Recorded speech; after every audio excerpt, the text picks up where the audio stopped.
एक दिन लक्ष्मी जी से बैठे बैठे ठाकुर जी कुछ चर्चा कर रहे थे और चर्चा होते होते अपने आप लक्ष्मी जी बोली, बोले नाथ, भले ही आप जगन्नाथ हो, पूरा विश्व आपको वंदन करता है, पूजता है, आदि आदि सब बातें हैं, पर हमारी महिमा अलग ही है। अगर हमारी महिमा प्रकाशित हो जाए तो आपकी महिमा कम हो जाएगी। लक्ष्मी जी बोलती हैं ठाकुर जी से, बहुत ध्यानपूर्वक सुनिएगा। हमारी महिमा यदि प्रकाशित हो जाए तो व्यक्ति आपकी महिमा भूल जाएगा उतनी देर के लिए। ठाकुर जी बोले, आप तो हैं ही श्रेष्ठ। भगवान को कोई अपनी महिमा की ज्यादा इच्छा नहीं होती। भगवान तो अमानी नाम मान देना, सबको मान देने वाले हैं, अपने मान की कभी इच्छा रखते नहीं। लक्ष्मी मैया ने जब ये बात कही कि हमारा यदि प्रकाश हो जाए तो आपका प्रकाश धीमा पड़ जाता है, ठाकुर जी बोले अच्छी बात है। लेकिन लक्ष्मी जी मानी नहीं, बोले नहीं, मैं प्रमाणित करके बताऊंगी। अभी तो आपने ऐसे सहज में बोल दिया, अच्छी बात है, मैं प्रमाणित करके दिखा दूंगी कि जहां मेरा प्रकाश हो जाता है वहां लोग आपकी महिमा भूल जाते हैं। भगवान बोले नहीं, आवश्यकता नहीं। बोले नहीं आवश्यकता, मैं तो करके दिखाऊंगी। तो ठीक है। एक व्यक्ति की शव यात्रा जा रही थी, सब लोग उस शव को लेकर के जा रहे हैं। राम नाम सत्य है, गोविंद नाम सत्य है, गोपाल नाम सत्य है। लक्ष्मी जी ठाकुर जी से बोली, देखो आपकी महिमा। सब जा रहे हैं लेकर के ठाकुर जी को, सब लेकर के जा रहे हैं उस शव को, आपकी महिमा गाते हुए जा रहे हैं। देखो अब मैं अपना प्रकाश कर दूं। बोले करो। इतने में ही लक्ष्मी ने धन वर्षण कर दिया। आगे सोना चांदी गिरने लगे, आकाश में वर्षा हुई, सोने के सिक्के गिरे। जैसे ही सोना का सिक्का गिरे, महाराज जितनी शव यात्रा में चल रहे थे भगवान नाम गाते हुए, सब दौड़े जाकर के सिक्का बटोरने लगे। 4 लोग रह गए केवल वो अर्थी पे। उन चारों के मन में आया, बोले कि भैया इतना सारा धन गिर रहा है, राम नाम सत्य बोलना तो सब बोले ही गए। अर्थी वालों ने भी सोचा थोड़ी बहुत देर की वर्षा है, इकट्ठा कर लें, फिर तो पिताजी को ले ही जाना है शमशान। उन्होंने अर्थी नीचे धर दी, वो भी दौड़े, उन्होंने भी जाके सिक्का बटोरे, जेब में भर लिए अपने।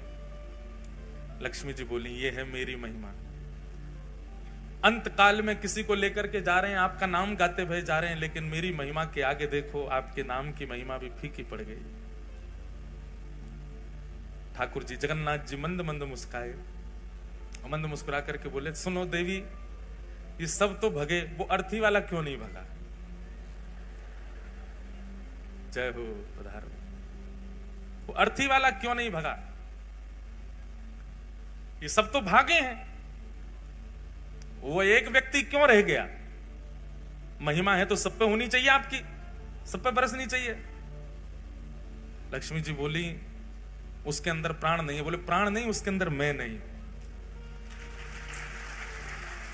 प्राण कौन है, आत्मा कौन है? बोले मेरा ही तो स्वरूप है।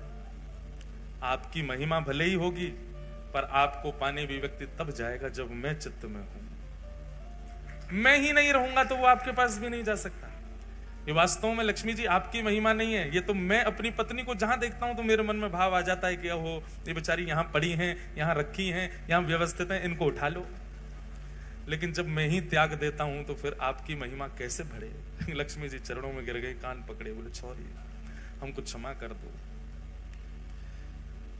ऐसे रथ आरूढ़ होकर के ठाकुर जी हम आप सबको ये संकेत करते हैं कि भैया इस विश्व में आपके आने का एकमात्र उद्देश्य है। रथ कितना भी सुंदर है, रंग रोगन कितना भी अच्छा है, वस्त्र कितने भी अच्छे लगे हैं, घोड़े कितने मजबूत हैं, सारथी कितना अद्भुत है, आपका शरीर जो है वो कितना सुंदर है, कितना योग्य है, कितना श्रेष्ठ है, कितना भरपूर है, वो सब श्रेष्ठताओं से परिपूर्ण है। परंतु रथ की ओर दृष्टि और रथ के प्रति आकर्षण तभी होता है जब उस पर श्री जगन्नाथ जी विराजते हैं।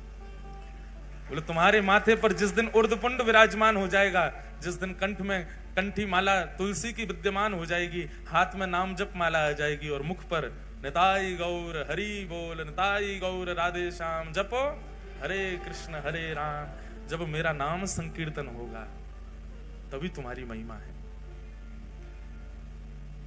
और जिस दिन मैंने तुम्हारा त्याग कर दिया उस दिन ही जीर्ण हो जाना है, उसी दिन ही टूटना प्रारंभ हो जाना है तुम्हारा। इसलिए मुझे धारण करो, मुझे विराजमान करो। आज हमारा परम सौभाग्य, प्यारे गिरधर लाल जी रथ में विराजमान हुए हैं। और आज कथा में हरिद्वार से भगवत धाम से परम पूजनीय प्रातस्मरणीय हमारे पूज्य श्री मस्तराम बाबा, जिनको भगवत धाम वाले पूज्य महाराज जी, परम पूजनीय प्रातस्मरणीय बड़े महाराज जी स्वामी श्री विवेकानंद जी महाराज का खूब आशीष प्राप्त है, ऐसे परम पूजनीय श्री रविंद्रानंद जी महाराज हमारे मध्य पधारे हैं। महाराज जी का बहुत बहुत स्वागत, बहुत बहुत अभिनंदन। ऐसे स्वागत करते हो आप लोग, बोलो जय जगन्नाथ। सब लोगों ने बताओ, हाँ ऐसे होना चाहिए कि महाराज संतन को भी लगे कि हाँ हिसार में उत्सव चल रहा है। साथ ही हमारे श्री राधारमण गोस्वामी श्री मयंक जी महाराज तो विराज ही रहे हैं, साथ में रवीश जी भी विराज रहे हैं। आज हमारे मध्य में पूज्य श्री नवनीत जी महाराज भी पधारे हैं, नवनीत भैया पधारे हैं। आप जैसे आपको नाम है वैसे ही आपको गुण है, नवनीत ही है, नित्य नूतन नित्य प्रिय ठाकुर जी को श्री नवनीत जी, ऐसे नवनीत जी महाराज पधारे हैं। साथ में एक महाराज जी और विराज रहे हैं। सब संतों को वंदन है, सबको बारंबार प्रणाम। बंधुओं, महाराज जी बोले मंच पर जाओ तो हमारी कथा का अनाउंसमेंट कर देना। 22 नवंबर से लेकर के 22 से ही है ना महाराज जी की, 25 से 22 23 24 25 26 27 28 तक, 22 से 28 नवंबर श्री मद्भागवत की कथा हापुड़ में, उत्तर प्रदेश के हापुड़ में महाराज जी के सानिध्य में हो रही है। जो लोग भी सुन रहे हैं और जो भी यहाँ पर हापुड़ के आसपास के हैं, सब लोग हापुड़ आइएगा। बाकी कल की कथा जो है बंधुओं वो सुबह 11 बजे से है, क्योंकि हमको कानपुर निकलना है कल ही, इसलिए आप लोग सब 11 बजे यहाँ उपस्थित हो जाना। उपस्थित तो आप लोग और जल्दी हो जाना। अच्छा, हम कथा में कहते हैं लाइट जाए तो ठाकुर जी आ गए। हाँ, जगन्नाथपुरी की बात है। जगन्नाथपुरी में कथा चल रही थी, तो जिस होटल में कथा थी उसके हॉल में वहां लाइट बहुत जा रही थी, क्योंकि रथ यात्रा का समय समीप था। लाइट कटती है जगन्नाथपुरी में बहुत, बार बार लाइट जाए तो सब श्रोता काले काले हो जाएं, अदृश्य हो जाएं। ना श्रोताओं को मैं दिखूं, ना श्रोताओं को, ना मुझे श्रोता दिखे। हम एक दिन गई लाइट तो सबरे बड़े निराश से हो गए, बोले लाइट क्यों जाती है। मैंने कि इस निराशा को खुशी में परिवर्तित करना है, ये तो रोज जा रही है। तो हमने क्या किया, जैसी लाइट जाती है हमने कि कालिया आ गया, कालिया आ गया, जगन्नाथ जी आ गए, जगन्नाथ जी, सबके ऊपर जगन्नाथ। देखो आप लोग रंग बिरंगे दिख रहे हो, क्यों? क्योंकि प्रकाश है। जैसे प्रकाश चला जाए तो आप सब एक ही रंग में आ जाओगे, और वो क्या है, श्याम, श्याम वर्ण के हो जाओगे सब। इसका मतलब क्या, ठाकुर जी आ गए।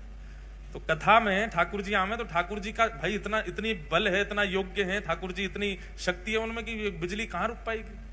पिक्चरों में दिखाते हैं भूत आते हैं तो टिमटिमाती है लाइट, ठाकुर जी आते हैं तो टिमटिमाती है लाइट, तो सब चला जाएगा। तो जगन्नाथ जी आ गए।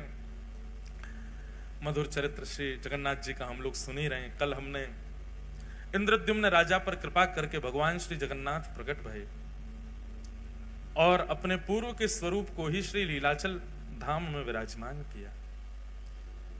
सब लीला चरित्र हम लोग कल सुन ही रहे थे। गोस्वामी तुलसीदास जी ने भगवान श्री जगन्नाथ जी का दर्शन किया। श्री जगन्नाथ जी के 4 द्वार हैं, उत्तर द्वार, दक्षिण द्वार, पश्चिम द्वार और पूर्व द्वार। इन द्वारों के भी अपने अपने महत्व हैं। पूर्व द्वार जो है उसको सिंह द्वार कहते हैं, जो कि धर्म का स्वरूप है। वहीं से ही प्रवेश होता है मंदिर में, उसको सिंह द्वार कहते हैं और वो धर्म स्वरूप माना जाता है। आपने देखा होगा कि सिंह, जो लोग गए जगन्नाथपुरी, सिंह द्वार से जब मंदिर में प्रवेश करते हैं तो सिंह द्वार में श्री पतित पावन भगवान विराज रहे हैं। जैसे ही आप भीतर प्रवेश करोगे, द्वार में प्रवेश करते ही इधर मतलब ऐसे जाओगे तो आपके दाहिनी ओर भगवान जगन्नाथ जी का एक स्वरूप होगा, छोटा सा। वो साक्षात जगन्नाथ जी, उनका नाम है पतित पावन भगवान। क्या नाम है? पतित पावन। उनके वहां विराजने के कई कारण हैं। मुख्य कारण तो यह है कि जगन्नाथ भगवान इतने दयालु हैं, इतने कृपालु ठाकुर जी हैं। उनको लगता है कि भाई भीतर आने में, मेरे दर्शन करने में बहुत समय लगता है, इतनी भीड़ होती है। और कोई व्यक्ति, कोई भक्त यदि अपने कार्य में व्यस्त है और वो जल्दीबाजी में मेरा दर्शन नहीं कर पा रहा है, तो उसके लिए ठाकुर जी द्वार पे ही बैठे, वहीं से देख के चला जाए। पतित पावन भगवान के दर्शन का फल साक्षात जगन्नाथ जी के दर्शन का फल है। अगर कोई व्यक्ति, बहुत ध्यान से सुनिएगा, सिंह द्वार से यदि प्रवेश करता है जगन्नाथ मंदिर में और पहले पतित पावन भगवान को देखता है, फिर भीतर जाके महाप्रभु जगन्नाथ जी को देखता है, तो उसके पुण्यों में गिनती 1 नहीं 2 होती है। कितने दर्शन किए? बोले 2 दर्शन किए। पहले पतित पावन भगवान के हो गए, फिर भीतर महाप्रभु जी के हो गए। तो मुख्य कारण तो यही है उनका मुख्य द्वार पर विराजमान होने का। अब जगन्नाथपुरी में आपको पता है, उड़ीसा एकमात्र ऐसा प्रांत है जहां पर केवल एक ही देव पूजे जाते हैं, जगन्नाथ। बाकी सारे प्रांतों में खूब सारे देवता हैं, उड़ीसा में केवल एक ही ठाकुर जी हैं, जगन्नाथ। वहां पर लिंगराज भगवान का भी मंदिर है, वहां पर देवियों का भी मंदिर है, पर हर मंदिर में आपको श्री जगन्नाथ जी मिल जाएंगे। कहीं चले जाओ, पूरे उड़ीसा में एकमात्र ऐसा प्रांत है पूरे भारत में जहां पर जगन्नाथ जी ही देव हैं और कोई देव नहीं। हरियाणा में आपके हिसार में ही होंगे 5-6 भगवान, आसपास में तो है ही है। हरियाणा में इतने सारे भगवान, कोई देवता की निंदा नहीं। भारत में इतने सारे देवों के मंदिर हैं, पर उड़ीसा में महाप्रभु जगन्नाथ। वहां पर विवाह होता है ना, हमारे यहां विवाह में अच्छी कैटरिंग वाले मंगाए जाते हैं, अच्छे भोजन बनाने वाले बुलाए जाते हैं, पर श्री जगन्नाथपुरी में सबसे बड़ा जो ब्याह होगा उसमें महाप्रसाद आता है। महाप्रसाद ही पाते हैं सारे, बाराती हो, घराती हो, और महाप्रसाद का नियम है वो टेबल पर नहीं पाया जाएगा, उसको आसन पर बैठ के नहीं पा सकते। मतलब चाहे जितने लाख का तुम सूट पहन के आए हो, ब्याह में महाप्रसाद ही पाना, और महाप्रसाद नीचे बैठ के ही पाना है, उसी को पाकर के सब लोग आनंदित होते हैं। तो जगन्नाथपुरी में विवाह तब तक संपन्न नहीं होता जैसे बड़े बूढ़ों का ब्याह होना चाहिए, बड़े बूढ़ों का आशीर्वाद मिले तब ब्याह संपन्न। ऐसे जगन्नाथपुरी में वर और वधू जो है, वो जब तक श्री जगन्नाथ प्रभु को देख ना लें तब तक उनका विवाह संपन्न नहीं होता। अब विवाह बहुत बड़े ऊंचे स्केल पे हो रहे हैं, बहुत व्यस्तता हो जाती है, भागदौड़ बहुत होती है, तो बेचारे दोनों वर वधू बाहर से पतित पावन भगवान को देख के वहीं माला पहना देते हैं। दूसरा पतित पावन भगवान के बाहर विराजने का स्वरूप यह है कि जब म्लेच्छों ने भारत में आक्रमण किया और मंदिर ध्वस्त करने लगे, तो नियम बना दिए मंदिरों में कि भाई जो वैष्णव नहीं है, जो हिंदू नहीं है, उनको मंदिर में प्रवेश नहीं करने दिया जाएगा। और इसका कट्टर नियम तो श्री जगन्नाथपुरी में ही हो गया, वहां पर हिंदुओं को ही प्रवेश रहता है। लेकिन महाप्रभु श्री जगन्नाथ जी के तो अनेक विदेशी भक्त भी हैं, अनेक ऐसे भक्त हैं जो म्लेच्छ भी हैं। सालबेग वही म्लेच्छ था।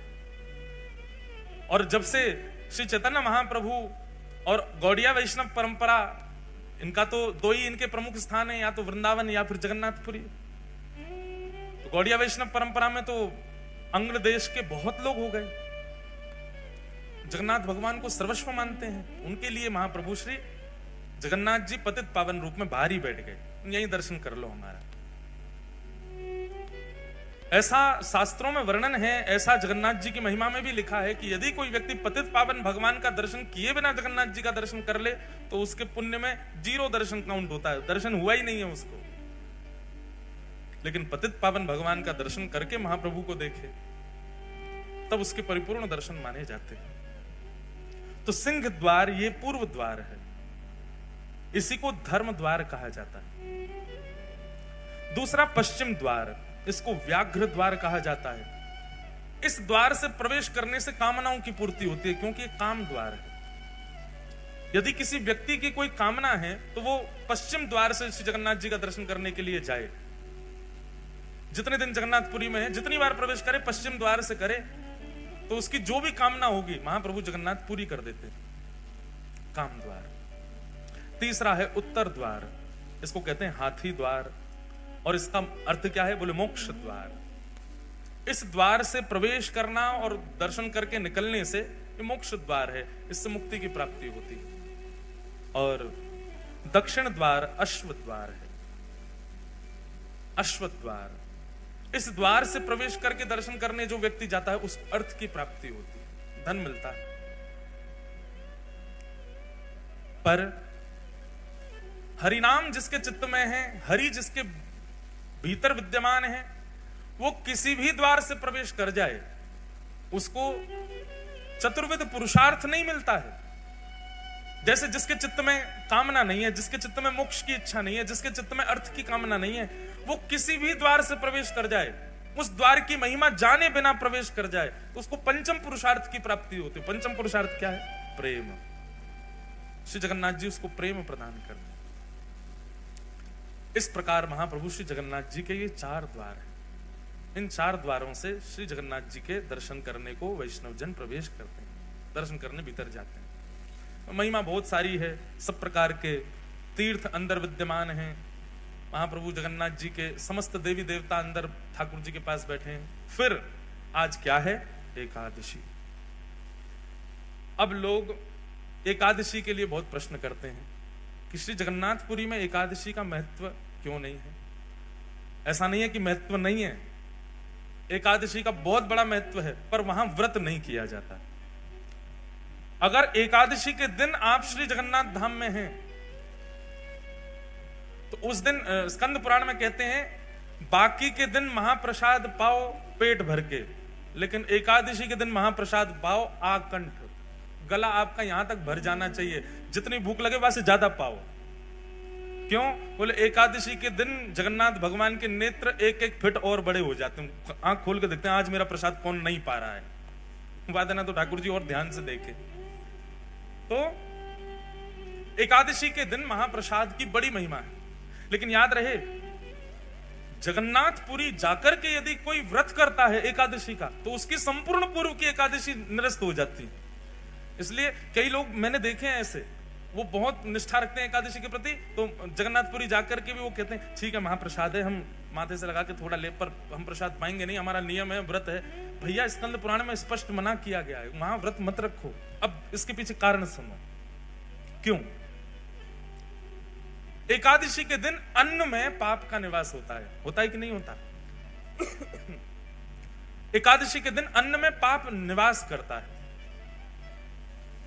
और जगन्नाथपुरी का जो महाप्रसाद है, श्री जगन्नाथपुरी में जो रसोई में प्रसाद सिद्ध होता है, वो स्वयं लक्ष्मी सिद्ध करती। कौन सिद्ध करता है?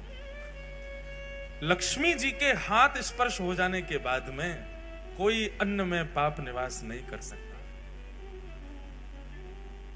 और दूसरी बात, लक्ष्मी जी के हाथ से निर्मित हुआ तो पाप तो बहुत दूर की बात है महाराज, उस प्रसाद के चारों ओर करोड़ों पुण्य घूमते रहते हैं। हमको मौका मिले हम इसमें प्रवेश कर जाएं। उसके बाद जगन्नाथ, जगत नियंता जगन्नाथ भगवान उसका भोग लगा रहे हैं, और हम उस समय एकादशी की प्रधानता मान रहे हैं। हम कैसे मान सकते हैं एकादशी प्रधान है उस दिन? हम एक नियम और बताएं, संतों की आज्ञा से बता रहे हैं। एकादशी आपका व्रत चल रहा है, आप हिसार में बैठे हो, आपका व्रत हो रहा है, आप निर्जला कर रहे हो, या जैसा भी आपका व्रत का स्वभाव रहता है वैसा आप व्रत कर रहे हो, बहुत अच्छी बात है, निष्ठा एकादशी की होनी चाहिए। उसी समय वृंदावन से हमारे गिरिराज जी से कोई वैष्णव आए और वहां का 56 भोग लेकर के आए और आकर के आपके घर पर प्रदान किया। अब प्रसाद का नियम क्या है? प्रसाद जैसे ही आपके घर में आए तुरंत उसमें से एक टूक आपको लेना ही चाहिए। क्यों?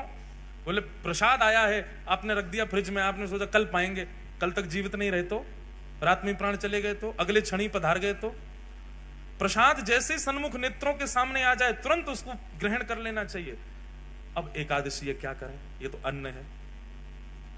अगर आपने उस समय प्रसाद को अन्न माना तो आपकी एकादशी निरस्त हो जाएगी। उसी समय आपके सन्मुख जैसे ही प्रसाद आवे तुरंत लीजिए और तुरंत लेकर के एक टुक मुख में धारण कर लीजिए। क्यों? वस्तु में पाप निवास करता है, व्यंजन में पाप निवास करता है, अन्न में पाप निवास करता है, प्रसाद में पाप नहीं रहता। इसलिए प्रसाद के प्रति ये बुद्धि मत रखो। जगन्नाथपुरी में एकादशी व्रत नहीं करना चाहिए, पर मंदिर का ही प्रसाद पाना चाहिए, बाहर कुछ मत पा लेना, महाप्रसाद पाओ। लक्ष्मी ने बनाया है, जगन्नाथ का अधरामृत है, उसको पाने से तो एकादशी पुष्ट होती है, इसलिए वहां एकादशी व्रत का नियम नहीं। और सबसे बड़ी बात बंधुओं एक हमारी सुनिएगा, प्रसाद को कभी भी व्यंजन मत समझिए।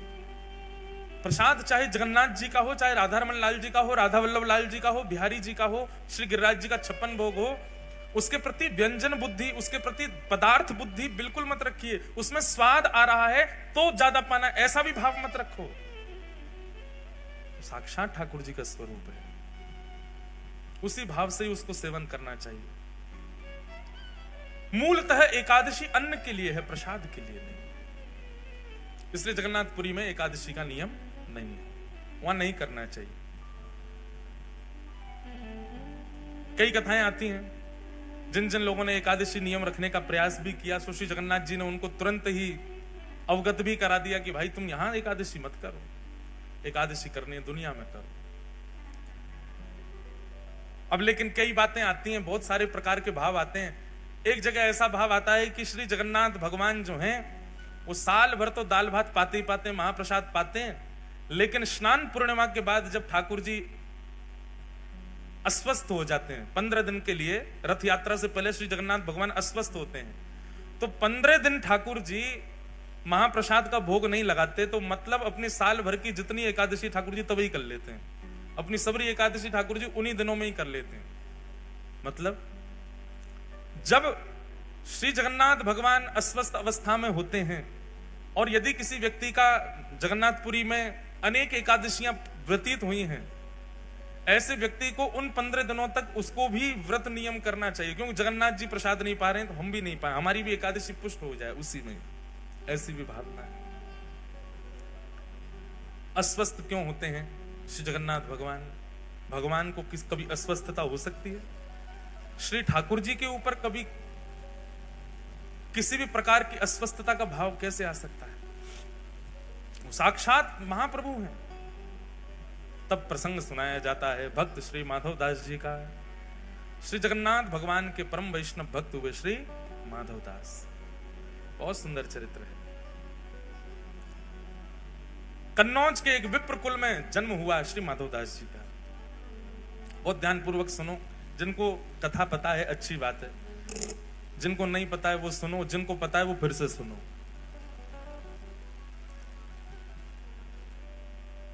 मार्ग दे दो भैया, माताएं बहनें जा रही हैं, सब लोग इधर देखो, कथा सुनो।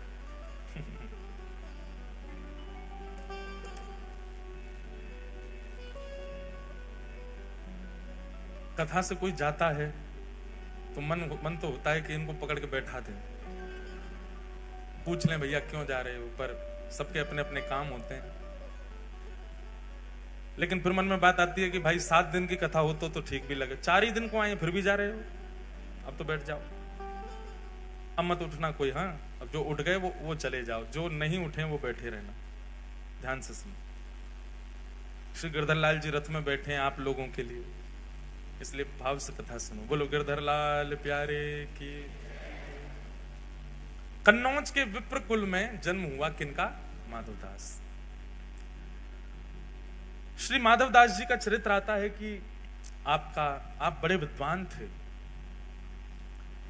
आपका विवाह हुआ और विवाह के उपरांत आपकी पत्नी ने एक पुत्र को जन्म दिया।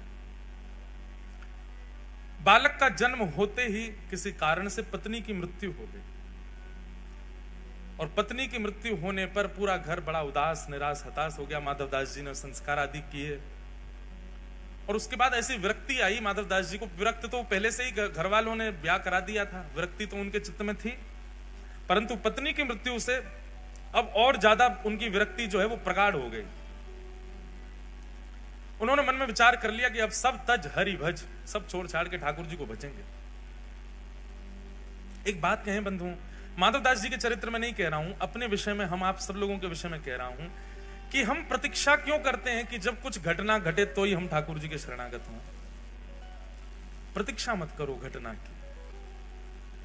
वास्तव में कोई घटना होने के बाद, ठोकर लगने के बाद या फिर किसी प्रकार की स्थिति आने के बाद जब हम भगवत सन्मुख होते हैं, ठाकुर जी को अच्छा तो लगता है पर उतना प्रिय नहीं लगता। लेकिन कोई व्यक्ति सर्व व्यवस्था होने के बाद भी, सब कुछ सुमंगल होने के बाद भी ठाकुर जी को शरणागत हो जाता है, तब ठाकुर जी को बहुत प्रिय लगता है। तब लगता है ठाकुर जी को हाँ, ये प्रेम मेरे लिए वास्तविक है। कोई व्यक्ति आपसे प्रेम इसलिए कर रहा है क्योंकि उसका मन नहीं लग रहा। कोई व्यक्ति आपसे प्रेम इसलिए कर रहा है क्योंकि उसके प्रेम के पीछे एक कारण विद्यमान है, एक कारण है जिसके कारण वो आपसे ब्याह कर रहा है। जैसे कि विवाह संबंधों में भी अगर कन्या ने आपसे विवाह किसी कारण से किया, चाहे आपके धन के लिए किया, चाहे आपकी संपत्ति के लिए किया, चाहे किसी और कारणों से किया, तो कारणों से हुआ संबंध आपको पता लगने पर इतनी प्रसन्नता नहीं होती, क्षोभ होता है चित्त में। ऐसे ठाकुर जी जब अपने शरणागत को देखते हैं तो शरणागत को देख करके ठाकुर जी तुरंत नेत्र बंद करके विचार करते हैं कारण क्या है इसकी शरणागति का।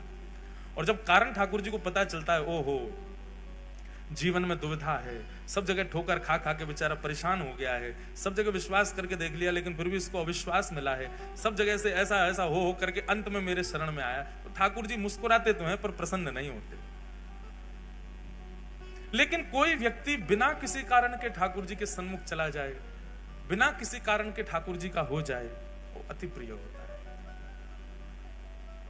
अकारण प्रेम करो, अहेतुकी भक्ति करो ठाकुर जी की, किसी घटना की प्रतीक्षा मत करो कि वो हो तो ही हम ठाकुर जी के सन्मुख जाएं। अब घट गई है, उसके बाद आ चुके तो अब बुरा नहीं मानो, अब उनके लिए माधवदास जी की कथा सुनो। तो माधवदास जी का जीवन कैसा, वो तो पहले से शरणागति चाहते थे पर घर वालों के कारण त्याग किया। पुत्र का जन्म हुआ, पत्नी मर गई, सब छोड़ करके शरणागति लेना चाहते थे ठाकुर जी की, पर तभी अपने छोटे बालक को देखा और घर वाले भी कहते थे अब ये इसका पालन पोषण कौन करेगा, इसका बेचारे का क्या अपराध, इसका क्या दोष, ये कैसे रहेगा। तो माधवदास जी का एक सूक्ष्म ममत्व उसके प्रति होने लगा, उसको अपने चित्त से लगा करके रखते। सोचते तो थे क्या करूं, घर वाले कहते एक और ब्याह कर लो। बहुत पीछे पड़ने लगे घर वाले, तो माधवदास जी ने एक दिन कह दिया, आप सब लोग जो मेरे पीछे पड़े हैं कि ब्याह कर लो ब्याह कर लो, मुझे आप सब आश्वासन दे दीजिए और आश्वासन करते हुए ये बता दीजिए कि अब मेरा जिससे ब्याह होगा वो कभी नहीं पधारेगी और उससे होने वाली संतान भी कभी नहीं पधारेगी, तो मैं ब्याह करूंगा। सारे रिश्तेदार पीछे हो गए, ये कैसी बात है, ये कैसी बात है। बोले नहीं, आप कह दो कि वो नहीं मरेगी तो मैं ब्याह कर लूंगा। कोई भी इस बात पर लिखने को राजी नहीं हुआ। माधवदास जी बोले तो फिर मैं ब्याह नहीं करूंगा। रही बात इस बालक की, तो मैं इसका पोषण करूंगा। माधवदास जी उस बालक को लिए घूमते रहते। एक दिन एक बगीचा में आप बैठे थे, बालक गोद में था, मन में सोच रहे थे कि और कोई उपाय नहीं है क्या ब्याह के अलावा इस बालक के पोषण का, जिससे मैं शरणागति ग्रहण कर लूं। ये चिंतन उनका चलता ही रहता था। तभी आपने क्या देखा, सामने वृक्ष पर एक घोंसला है, उस घोंसले में से एक चिड़िया का एक अंडा छोटा सा जोर से हवा चलने पर नीचे गिरा। और जैसे ही वो नीचे गिरा, माधवदास जी उसको देख रहे थे। माधवदास जी उठ करके उसको बचाना चाहते थे, पर तभी क्या देखा, नीचे सूखे पत्तों का ढेर था और वो अंडा आकर के उस पर गिरा और बच गया। कोई उसकी दुविधा नहीं हुई। थोड़ी धमक लगने पर अंडा फूट गया, उसमें से बालक बाहर आ गया। वहीं के कीड़े मकोड़े जो थे उनको चुग करके पाने लगा। माधवदास जी के मन में बात आई, बोले हम बेफिजूली की चिंता करते हैं कि इसको कौन पालेगा, इसको कौन रखेगा, इसको कौन संभालेगा। सबका रक्षक जगन्नाथ है तो वो सबको संभालता है। मैं तो दौड़ा था कि मैं अंडा पकड़ दूं, लेकिन नीचे ठाकुर जी ने पहले ही किसी के द्वारा पत्तों का ढेर रखवा रखा है, उस पर गिर करके वो बालक बच गया। और उसके बाहर आते ही उसको प्रसाद भी मिल गया, उसको अपना भोजन पेट भरने के लिए सामग्री भी मिल गई। ना तो इसकी मां इसके पास है, ना इसके पिता इसके पास है, इसका पालन भी तो हो रहा है। कौन कर रहा है? बोले जगन्नाथ कर रहा है। मैं क्यों चिंता करता हूं अपने बालक की। और उसी समय अब देखो, संसार की दृष्टि में इसको गलत माना जाएगा। इसमें क्या माना जाएगा? अपने कर्तव्य से भाग गया। पर वैष्णव दृष्टि में जब विश्वास प्रगाढ़ हो जाता है ना, तो व्यक्ति सब त्याग ही देता है। फिर चाहे पत्नी हो, बच्चे हो, परिवार हो, कोई भी हो। हम आपको आज्ञा नहीं दे रहे हैं या आपको प्रोत्साहित नहीं कर रहे सब त्यागने को। जिस दिन चित्त में प्रगाढ़ भक्ति प्रकट होगी, आपको कोई बोलेगा नहीं त्याग करो, आप अपने आप छोड़ दोगे सबको। इसीलिए हम बार बार कथा में कहते हैं ज्यादा कथा मत सुनो, ज्यादा बार बार मत सुनो। क्यों? क्योंकि त्याग की स्थिति बहुत बढ़ जाएगी। अभी युवा बहुत आते हैं कथाओं में, और उन युवाओं की स्थिति ऐसी होती जा रही है। जलंधर में अभी हाल देखते आप, वहां बालक ऐसे हो गए कि वो अब संगे ही भगने को तैयार हैं। जहां कथा हो वहीं चल देंगे, जहां आप जाओगे वहीं चल देंगे। ये प्रारंभिक त्याग, दो प्रकार के त्याग आते हैं। एक प्रारंभिक त्याग जो होता है, उसमें भी सब छोड़ने का मन होता है, पर उस समय रुकना चाहिए। वो नया नया त्याग है, नए नए त्याग में छोड़ने का मन होता ही है। कुछ समय प्रतीक्षा करो तो फिर समझ में आता है कि अभी त्याग वास्तविक आया नहीं है। लेकिन जो बाद का त्याग आता है जिसमें पूर्ण शरणागति ठाकुर जी के प्रति आपको दृष्टिगोचर होने लग जाते हैं, वो त्याग उचित है। उसमें आपको चाहे कितना भी ज्ञान दे दिया जाए, कितना भी बता दिया जाए, आपके चित्त में एक विश्वास प्रकट हो चुका है कि नहीं, मेरे तो सर्वस्व राधा रमण हैं, मेरे तो सर्वस्व राधा वल्लभ हैं, मेरे तो सर्वस्व बांके बिहारी हैं। उस समय किसी की भी बात, किसी भी गुरु की आज्ञा, किसी भी माता पिता की आज्ञा, किसी भी परिवार के बंधन, वो सब आपको दिखेंगे नहीं, आपको केवल ठाकुर जी दिखेंगे। तब समझो कि अब ये विश्वास पूर्व शरणागति वाला वैराग्य है। उस समय आप नहीं रुकोगे, फिर आप चले ही जाओगे। और ये सबके चित्त में नहीं आता। जिसको ठाकुर जी स्वीकार करते हैं उसी